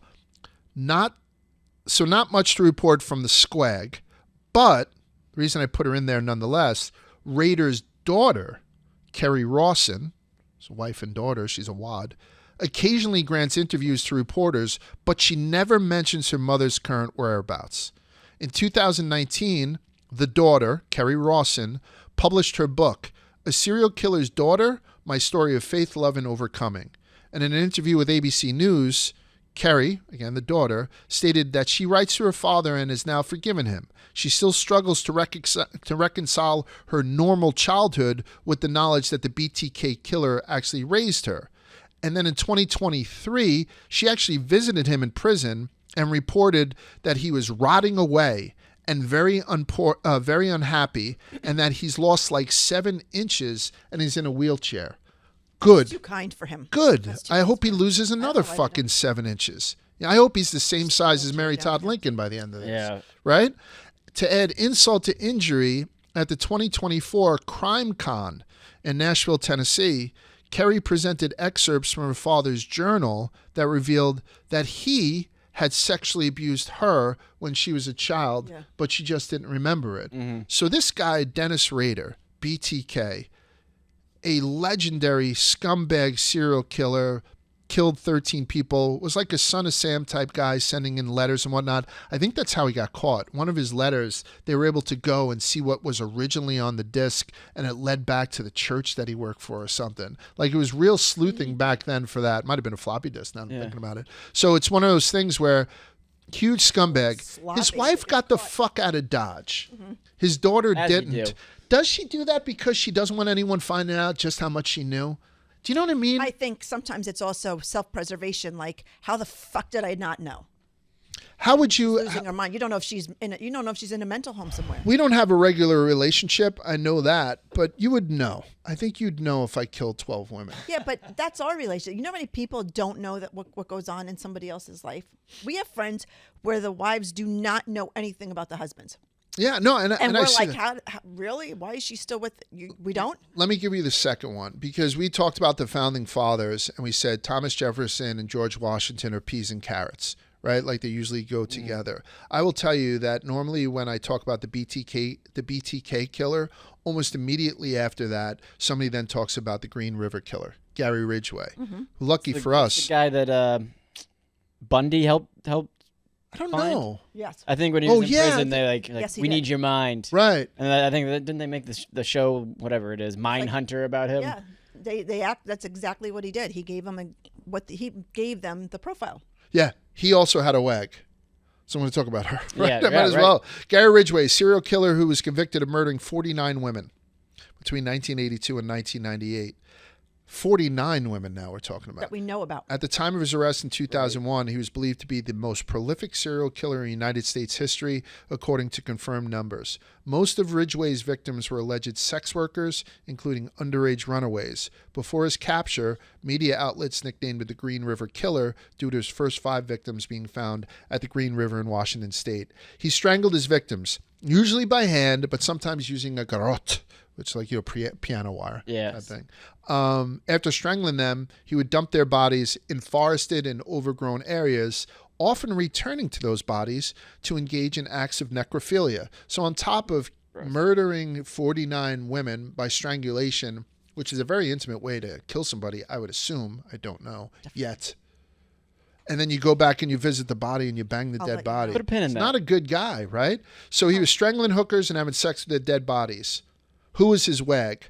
Much like Paula Rader, who we just mentioned, Judith Mawson believed she was married to the ideal man, never knowing until police arrested her husband that the man she spent 13 years of her life with was in fact the infamous Green River Killer, who was responsible for the 49 confirmed murders I have mentioned above, though the official count could be upwards of 70 or more. So we're talking about BTK's wife not knowing that he killed 12. This guy may have 70 bodies to his fucking name, and his wife said she didn't know anything. As part of a plea bargain wherein he agreed to disclose the location of still missing women, he was spared the death penalty and received a sentence of life imprisonment without the possibility of parole. So he's still kicking it also in a Washington State penitentiary at the ripe old age of 74. Green River Killer is still around. Until his confession, Judith stood by her husband, convinced that a mistake had been made. The Gary she knew was loving, gentle, and considerate, and their life together was full and happy. She said he gave no clues to his secret life. There was no burst of anger, any unexplained absences. He was always very happy. He had a smile that would never change. He made me feel like a newlywed every day, is the quote from this fucking clueless woman, Judith. The only clue, according to all the women in his life, because Ridgway was married twice before Judith, was that Gary had an insatiable sexual appetite. His 3 ex-wives, including Judith, and several ex-girlfriends reported that he demanded sex from them several times a day, and often he would want to have sex in a public area or the woods. That's a fucking flare, no? Yeah. Okay. Right? Let's go. You'd be like, we just did it. I was like, I know, but I want to do it on a seesaw in front of kids or like underneath the monkey bars. Unreasonably horny, yeah. Yeah, something like that. It should have been a little bit of a clue. I Mawson, gotta say though, but you're talking about these women who are, people question whether or not they knew or not. But don't forget about the girlfriend of Ted Bundy who turned him in. Yeah, no, she good for her, good on her. Right. Like I think that's an interesting thing. I'm just amazed that Mawson, Judith Mawson, she already had a failed marriage before marrying Ridgway. And one of the only things that she has said after all this is that she will likely never seriously date again. Okay. And trust her own judgment. Yeah, I guess but I mean, so. it's worth mentioning this woman, Elizabeth Klepner. I don't know how to pronounce her name. When she had a daughter. And she turned Bundy in, and I think she continued to talk to him while he was arrested. Yeah. She was like, I had to do it. Like it was you were hurting people. And whether or not they knew, there's a certain degree of PTSD because a lot of these women were abused, right? A lot of these women were afraid of what their husband might do to them. But still, if that's the case, they're complicit. Also, these guys are just like crazy act. Like they're so messed up. They just have they can act. You can't read them. Like Dexter. Like Dexter, right? They're manipulative. They're manipulative, yeah. Where they're not letting you in and like. There was a guy called. Education was different back then too. We're talking about women that are really young in the 80s, so it's a little different. I agree. Yeah. I agree. There was a dude. I think he was called the High Heel Kill. It was something like where he was into girls with high heels. Not Ted Bundy. The big. What's his name?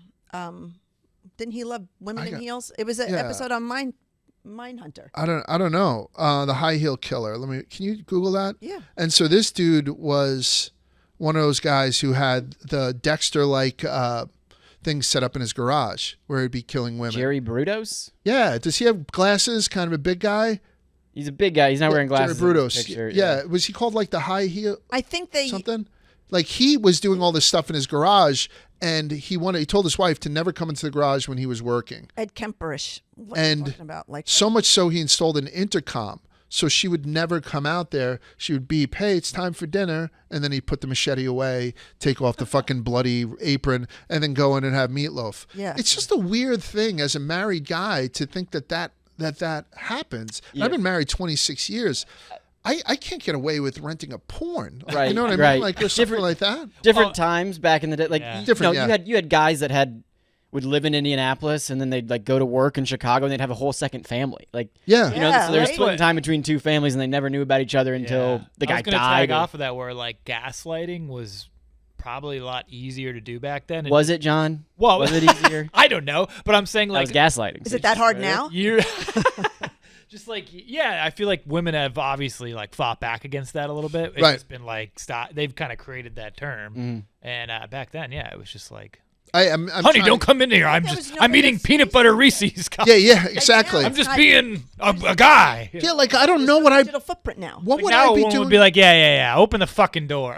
And I believe that a lot of these, I'm not married to one. Fuck, I should have, because I think these were weak-minded individuals, not weak-minded women. I don't want to blame it on the gender by any stretch of imagination, because I'm sure there was a lot of just oblivious dudes out there at the time. But I don't know why I didn't write that guy's name down, but it is Brudos. I don't see how anyone would get away with having a garage workshop that you could only get to by fucking intercom. Well, men were considered like there was unless every 6 gender roles. Yeah. Unless every 6 weeks he walked out with the Lego Death Star. Boom, I'm done. Yeah. Like, but he's never done that. All he's walked out with. You know what Brudos did? He took a plaster. I'm remembering this now. Fuck, I hate that this is in my head. I believe he took a plaster Paris, mold of the breast of one of the women he killed. And then he made a paperweight of it. So he had a real life I believe you tit did. Yeah, you're right. Right. on his desk. Like, you know what I mean? Like, these are signs to me. So, But you can't tell me that they don't also, at the same time, if they're going to do all this, you can't rule out that they didn't drug them at night. The wife would maybe. sleep. Oh, I slept great, but Joel, Jerry. And meanwhile, Jerry drugged her, roofied her. She went to bed, and he like laid the dead person next to her and had sex with both. but of them. how many times these people were married for 15, Maybe she's 17 working, too. years? She's working? I guess, Working. yeah. You I mean, they never don't have know. kids, right? Yeah. It's not like you where you like them. No, hoping it's most break of them my do, bones, and that's not the whole honest, thing. left Most of open. them do. I mean, these Do guys have were kids. these Yeah. guys were clever. Yeah. These guys went out of their way to hide it. I don't know if they were clever or if the person on the other side of the phone, again, in this case, it happens to be the wives, because that's what we're talking about, were just fucking clueless. Or they And didn't maybe wanna it's know. because of the time back then. For some reason, it makes me think of that funny scene though in No Country for Old Men, because like Llewellyn's the main character, right? I think it's Brolin, and his wife is just like, "What are you doing?" Right. He's Yeah, like, exactly. "Shut up!" And Yeah, he's yeah. just like, "I'm trying to do something." Yeah, you do. So Yeah, he you doesn't do like that. explain anything, but you could tell she's just like something's up, you know. And it's Yeah. like, but he's got that control They where didn't he's ask just questions. he's just gonna shove her off again and again Yeah. and again, Yeah. until he finally like, "All right, yeah, I fucked up. You got to get out of here." You know who did the right thing, or at least got the fuck out of Dodge? So John Wayne Gacy, right? So John Wayne Gacy, I think, is also a household name. These guys are celebrities. They're fucking celebrities. Yeah, I mean, the media puts them in the Yeah. news cycle. They have for- a whole I'm wondering if you would- calendar of their birthdays. That I'm you wondering can if you go around to people and you ask them to name as many serial killers as possible and as many U.S. presidents as possible. I'm wondering if there are people out there who could do more serial killers. Like, you know what I mean? They become There's your man fucking on the celebrities. street. In June of 1972, John Wayne Gacy married his second wife, Carol Hoff. She was a divorcee and had 2 daughters from her previous marriage, and she had originally met John Gacy in high school. They actually dated for a little bit in high school. She and her children moved into Gacy's now infamous home on Summerdale Avenue in Chicago, Illinois, which went up for sale a couple of years ago. Hoff allegedly would complain to Gacy about the awful smell emanating from below the house, which Gacy dismissed as moisture buildup in the crawl space. We now know that crawl space was used to store the decomposing bodies God. of the young men and boys he raped, tortured, and murdered. You know, they couldn't decipher the difference between them. They Yeah. could all just kind It of. was a stew. How about that? Yeah. That's nasty. But this is a quasi happy ending to a terrible story. A few years into their marriage, the couple began to grow apart. On top of his wild temper, Gacy started leaving magazines around the home featuring naked men and boys. When his wife confronted him about the magazines, he informed her that he preferred men over women, so she filed for a divorce, which became finalized on March 2nd, 1976. Right? 76, she winds up, catches him beating off the dicks, and she's like, I'm out of here. 76. In 1978, 27 bodies turned up in Gacy's crawl space, which led to the killer's arrest. He faced charges for a total of 33 murders. He was sentenced to death in 1980, and after 14 years on death row, he was executed by lethal injection at the Stateville Correctional Center in Illinois on May 10th, 1994. I didn't know Gacy spent 14 years on death row. A crowd of over 1,000 people gathered outside the correctional center, and some wore T-shirts saying, "No tears for this clown." Obviously because he was a clown. We all know that. It was scary shit. His final spoken words were reported to be "kiss my ass," and his final meal was a bucket of fried chicken, some French fries, 12 fried shrimp, strawberries, and a Diet Coke. That's because he was the manager. He was the manager of like a bunch of Kentucky Fried. Yeah, his nickname was Right. like the Colonel for a while Yeah. because he used to bring like fried chicken everywhere. So John Wayne Gacy, this Carol Hoff, almost became part of our conversation. What did she know and all that kind of stuff. Imagine the PTSD of her knowing that she just inhaled that for years and just accepted it as moisture in the basement. Imagine you telling me there's moisture we in were the basement, you're not going downstairs with a dehumidifier. we were the to get it first out. Right. we were the first people in Yeah, the yeah, office. We're taping this on a Friday at 9 a.m. So you can imagine we were the first people in the office, Annie and I. Vibbs was here before us. When I walked in, there was a strange smell emanating from the hallway. And Vibbs is like, "Oh yeah, it's from this thing." You had an answer right away. Because yeah, But now, am I I'm being wondering. stupid? Does Vibbs have 33 young men's bodies stuffed into a crawl space underneath where Frank the Tank watches And there's Met no games. shaft to the basement? I also run a couple of Kentucky Fried Chickens. Yeah, the whole deal. Yeah, Wait, give it to me. Kiss my ass. Kiss my ass. ass. Yeah. So it's one of those things. What did they know? When did they know? And for some reason, we'll never know. So I'm going to close here by revisiting a Nazi wag that I touched upon in 2022. I think when we did the Twisted History of Generals, I jammed her in there. But I'm going to talk about her again because we know exactly what this woman did and just the depths of her, of her evil. She's an evil fucking bitch. By the way, Dolph Lundgren is not his real name. It's not Adolf. His real name is Hans, but it was too common, so he switched it to a family name. Okay. So he is not an Adolf. Mm-hmm. There was a dude, his name was SS Colonel Karl Koch, Koch, Karl Koch. He was the commandant of the Sachsenhausen concentration camp, just 2 miles north of Berlin. He was transferred after 3 years to the Buchenwald concentration camp, which was the big boy. It held a total of 20,000 slave laborers during the war. So he made it to the big leagues. He is also remembered for stealing vast amounts of valuables and money from murdered Jews. This is the husband, Karl Koch. So much so, he was put on trial during the war by the Nazis for embezzlement and concealment of funds and goods. The trial resulted in Koch being sentenced to death by his own people for disgracing both himself and the SS, and he was executed by firing squad on April 5th, 1945, just 1 week before the American Allied troops, give us some props there, arrived to liberate the camp. So this fucking guy, and I mentioned this the first time I said it, he was arrested by the Nazis for having gone too far. It's like when I went to see Dickie Betts and someone's like, he got thrown out of the Almonds for doing too many drugs. I was like, is that possible? Like this guy was... Dickie Betts. Yeah, that's what I'm saying. Like this guy was a too bad of a Nazi. You'd think they built a statue for him. They shot him in the head. But since this podcast is not about him, I'll say in short that he was a sadistic man who ran an evil concentration camp. Were you about to say something, Vibs? I was just going to say, yeah, that's insane. And then your Allman Brothers reference. The Dickie Betts thing was kind of... I enjoyed that. Kind of like, spot on. So among that camp, Buchenwald's worst characters was someone named Ilse Koch. She was the wife of Camp Commandant Karl Koch. By the way, Camp Commandant Karl Koch is very fun to say. All case. She was infamous for her sadism, so much so she earned the nickname the Bitch of Buchenwald.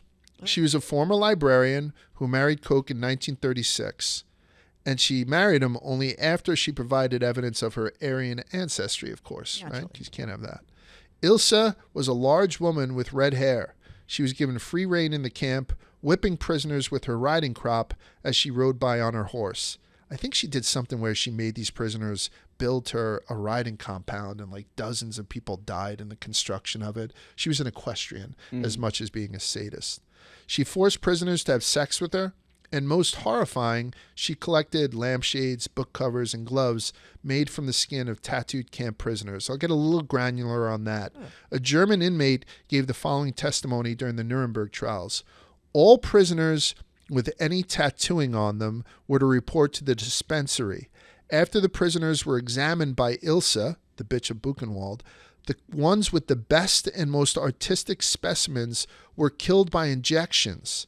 The corpses were then turned over to the pathological department, where the desired pieces of tattooed skin were detached from the bodies and treated further. I say lampshades, and I say all that stuff that we've heard about, book covers and gloves, but when they show you in the Nuremberg trials, like exhibit number 1, and it's just a table of Jewish skin spread out between 2 glass plates and treated, and it all got cool tattoos on it. So like when they get me, they'd be like, oh, a tattoo of a woman I don't know, he gets killed. Then all of a sudden, Vibsy, he goes and gets himself flayed, and that shit turns into a lampshade. Yeah. We're talking about human beings like this. I have a tough time doing it sometimes, yeah. So this bitch was the one who liked that. Unlike her hubby, She was not put to death by the SS when they investigated him. Instead, she was sentenced to 16 months in a German prison for being complicit in her husband's crime. After her release, she moved with her 2 children into a small flat in Ludwigsburg. She was arrested by American occupation authorities in Ludwigsburg in June 30th, 1945, after being recognized on the street by a former inmate of Buchenwald. I love that. Got her. Yeah. I would watch a fucking miniseries on just her walking down the block and somebody being like, that's the chick who hit me. Yep. That's the chick with all the tattooed skin, right? So, I don't know if I would turn her in. and now, If I was that guy, I don't think I would turn her oh yeah, you'd kill her. in. Yeah. Oh yeah, I'd put her in the But she basement. would- I would make sure she Yeah, died. I do a hollowing. little Pulp Fiction Yeah. type shit on her. I agree with that. And now, after surviving the Nazi courts, this evil wag was tried for crimes against humanity at Nuremberg and eventually sentenced to life in prison. She was sentenced. Her sentence was overturned and made only 4 years. She was retried and given life imprisonment again. So they had to do it twice in order to get it right. She committed suicide while in prison by hanging herself with a bedsheet. She was 60. Rest in pain, you evil cunt. All right, so that's all I got for wags. I think that it's kind of cool. We went through a couple of Nazis, went through a bunch of presidents and all this stuff. I just think that as a random thing, wouldn't be a snake draft. Let's do favorite wag of all time. Could be anybody. Recent celebrity, somebody who's kind of, you know, I don't know, secondary or tertiary in the public mind, but who wants to go first? I'll go first. So Okay. being a girl in the 80s, like I was 10 in 1983. Right. Like you saw that was when supermodels were first coming onto the scene. Madonna was everything. Cyndi Lauper, like women were great really, time. right? It was really was awesome. And I remember that when I like maybe 86 or 87, everybody loved Billy Joel. But then when he rolled Christy Brinkley out Oh, yeah. in Oh, she one was of something else. because she was top of the food chain. Yep. And she had her own history and she had her own celebrity and she was just in her own right. She still is just gorgeous. Yeah, yeah. Right? Everybody wanted to be her, act like her, look like her. And she's likable. So likable.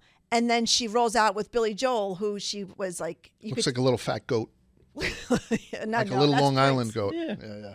But he was just in his own right. You loved him, but he wasn't hot. He wasn't like he wasn't. You loved him for him and his talent and his, and the fact love that him. she rolled out with him. It was like you could be all these things, beautiful, and go for somebody for quality. You know what I mean? Like it set the bar so high. Because she had her own money. She Yeah. wasn't a gold digging thing. It was like Paulina Poroskova with Rick Exactly. Ocasek from the That- Cars. exactly. Same Except thing. Christy Brinkley Was- was Paulina Poroskova on fucking steroids. Correct. Yeah. She was the it girl. She was the all American, first supermodel. They had they two say daughters? Cindy Crawford like that. She had one daughter with him who's got a gorgeous voice. They had She looks Alexa just Ray. like him. She looks just like him. Right. And then Christy got remarried to some other guy and has two, blonde hair, blue-eyed kids. Oh, They're I absolutely thought that the gorgeous. two daughters that I know of, because they did a swimsuit edition together. Right. It was Christy Brinkley with this With her two Christy daughters. Brinkley 10 years prior. I mean, this other girl was, and then with Billy Joel in a bikini. right. And I was like, oh, like, you know what I mean? Like, you know, how It's sometimes. it's like grown-ups when Yeah, when yeah. kids get- Rob Schneider? Yeah. Yeah. Like the Yeah. Bridget shows Christy up and Brinkley she bought is- her swimsuit from the Stop and Shop. Yeah, The yeah. other ones have on bikinis. Yeah. Christy Brinkley is a good one because I only have fond memories of her too because of that time. And then I always thought when that popped out, they were kind of cool. I like Billy Joel. I mean, not as I much made as it you. with a redhead in the back of a Chevrolet, and then she comes out, and everyone's like, "Oh my God, it's Chris!" I mean, even though like his first girlfriend was Elle McPherson, like that was Right, like, he banged his Elle songs- McPherson. Yeah, like that was Jesus a lot of his Christ. songs were written about her.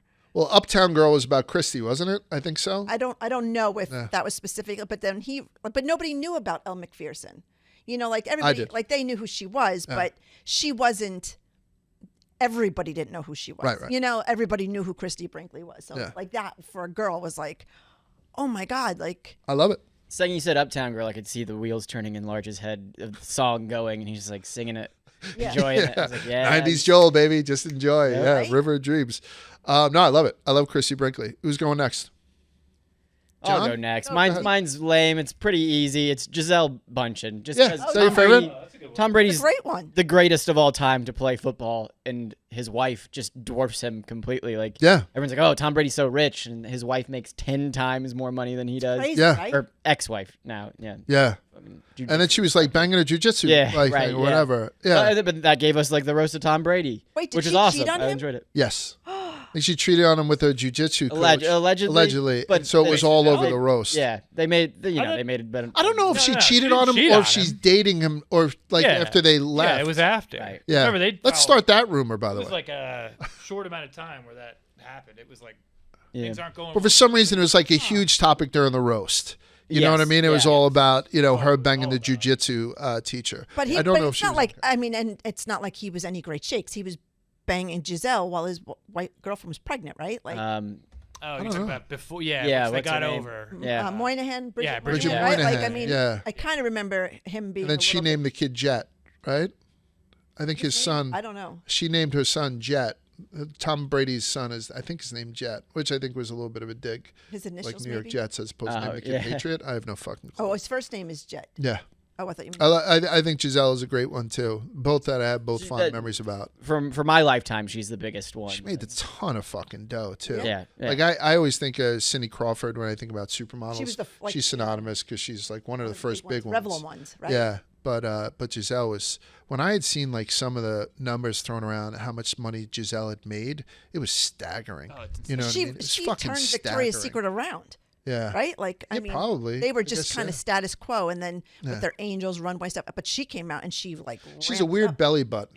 Does she? I'm just kidding. I have no fucking. She's a twin. Yeah, I have a cavernous belly button. So, it's up to John. What do you got? John, who's the football player you sent me? So that's Jonathan Owens. He's the Simone Biles boyfriend. Okay, got you. Oh, I didn't know that. I didn't know who it was. I thought of it because I love that Good one. one. Well, Good it's funny one, good because one. leading up to like the Olympics, I think it was like he was on this documentary with her, so it was just like you got to see finally like what he was like. But it is like a new age relationship. It is. It'd be very funny to think about him as like this guy. He's a chaps. You're doing the balance beam again.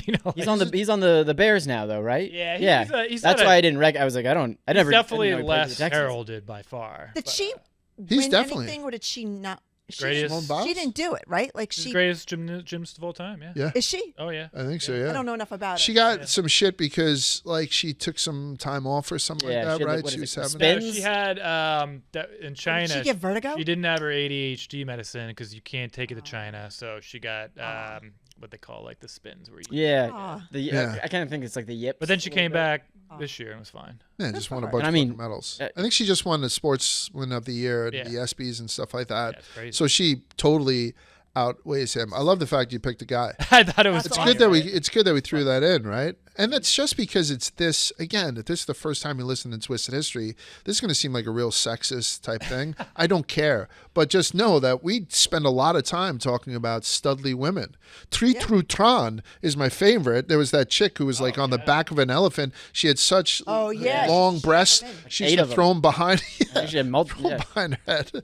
I just like saying Tran. All right, so I'm going to go last. My favorite wag by far has got to be Annie because I have no hair where I should. I have a lot of hair where I shouldn't. There's a lot of stuff. I get winded real quick and I wheeze. So like living with me and sometimes trying to be romantic with me has got to be number one. I'm going to do a couple of them. My second one is probably going to be Mary. You're above the Virgin Mary. But think about that for the greatest of all time. It's kind of like God's wag when you think about it. And then think about what Ride or die. what poor Joe had to go through. But because it's a history podcast, I'll close with a historic wag, and that's Marie Curie. So Marie Curie, Pierre Curie was a brilliant man, and he was one of those guys that I think, from what I've read about him, I think he was one of those guys that realized that his wife was smarter. And I think he realized that he was in a time and an age and a place where she would never be able to get the recognition. She's the only person to win 2 Nobel Prizes in 2 different, categories. Fields. Yeah, chemistry and physics. She would have never have gotten the first one if he didn't fight to get her on that as well. They didn't want it. She would have never have gotten her post as a professor somewhere if he hadn't died. She basically took over the post that her husband had. Otherwise, she would never have been afforded to it. And meanwhile, like, she's the... So You can she actually discovered... add in there because her and her daughters were the ones driving around the vans. Yeah. She discovered polonium and radium. She championed the use of radiation in medicine, which we all know. And working with her husband, Pierre, she fundamentally changed the understanding of radioactivity. If you want to know how much of a dedicated wag, a bitch, woman, genius, fucking hero, whatever you want to call her. She died in 1934 and she was buried, but her and her husband's bodies were moved to this thing called the Pantheon. It's a prestigious burial site for prominent French figures. She was moved there, buried in 1934. She was unearthed and moved to the Pantheon in 1995, 60 years later after her original burial, and she had such high levels of radioactivity still present in her body that she had to be reburied in a coffin that was lined with lead. You have to sign a waiver to go visit the site if you want to go visit, see the place. Yeah. Get her on Badass Bitches. 100%. Like, yeah, the Badass Bitches was a great episode too. If you want to go back there, get a little palate cleanser. But still, I got to think, if I'm ranking the three of them, one of them has got to be the woman who puts up with me naked and puts up with my mood swings and all that stuff. I eat a lot of chocolate in bed and all that shit. The second one's got to be, I don't know, the mother of my Lord and Savior, I guess. And then the third one with a bullet is Marie Curie. So that's it for the Twisted History of Wags. We appreciate everybody listening again this week. We're culminating to come towards November. What do we got kind of cooking on the burner there? I mean, we got the Michael Jordan of history. Right. Yeah. Ken Burns is going to come on the podcast. It's going to be cool, right? Yeah. I mean, I don't know what the hell to do with them. I don't know if it's going to be a Zoom right yet. here. I'm Talking going about. to We're go gonna right ask there and him just be in awe. questions. No, but so nothing's set in stone yet. Vibs has been working hard to get this guy on. He's been sending him personal letters every day. Yeah. But when this sealed with my blood. Yeah, when this thing gets, the reason we think that there's a chance that he'll come through and do it, and you made the good point today, that's the way that they advertise nowadays. Yeah. You know, they don't have a huge advertising budget, so I think it would behoove them to come on something like this. Right. So we might have Ken Burns in a couple of months. Yeah, which is incredible. The clips are going to be great. I feel like it's just going to be like the SNL sketch with Chris Farley when he. Oh yeah, Paul that was so McCartney's cool. Remember when you did the Vietnam documentary? Oh, that was great. And you're stupid. Oh, you're so dumb. I don't we don't know if it's a Zoom. We don't know if it's one of those so things. I think he's coming in. They asked for the that's address awesome. of the office. All right, good sign. that's fucking great. I'm We gonna- have to get the carpet cleaned first. Yeah, An area that's- rug, we throw it over it. So maybe that's your coming. Maybe your studio. Oh, my studio. Yeah, Yeah. my Right, studio. I forgot about that. So we were lucky enough that we had an extra room here in the New York office that wasn't being used. So they're going to transform it into a studio where we're going to be able to do Twisted, Rubbin, and then you got to try this out of it just for the base. Like, I think it's better for sponsors to see Absolutely. some like exclusive branding. Yeah. Not that we don't like this podcast. Viva la food. Viva la food. Oh, I think if we have Ken Burns in November for you got to try this. I think we have Andrew Zimmerman in October. Andrew Zimmerman's like my guy. You know what I mean? The dude from Oh, yeah. you know, yeah. And then we got Scott Conant coming up in a couple of weeks. So yeah, we're getting a couple of real guests here in Barstool, New York City HQ. All right, John, you're off to Saratoga. You're off to Saratoga with Dave and those Dave guys. and Dan for the You're doing that. stream, Plus, yeah. you love the horses too. Yeah. Selfishly, I know. We are going to do the Twisted History of horse racing. We did, didn't we? No. We did something. I did all the research. It's ready to go. but Oh, I thought we just- threw it back in. It's massive. Okay. I thought we did it. We might have touched on a few things, but there's a shit ton in there that we have to get to. Go and find your own personal wag and tell her how much you appreciate her, and we'll see you guys next time on the Twisted History.